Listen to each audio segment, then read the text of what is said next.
आलू पियाज कैप्सिकम तुम मैंने गोटे प्रश्न पचारि देखा ता उत्तर किए ठीक दे पारछ ना कौन कौच।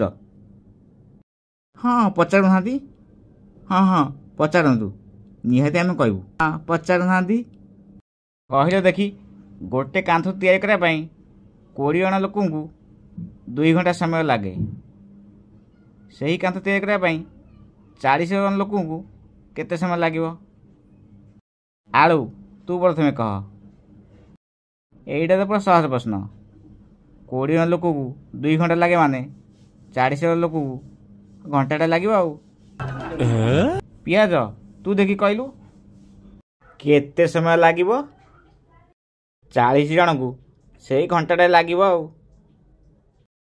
कैप्सिकम तू देखी कहलु केते समय लगे से गोटे घंटा। तमान समय तो भूल कहल प्रश्न कौन पचारि गोटे कांथ तैयारी करने 20 जन लोक 2 घंटा लगे से ही कांथ तैयारी करने 40 जन लोक केते समय लगे। कांथ तो तैयारी है से कांथ पुणी के तैयारी करेंगे।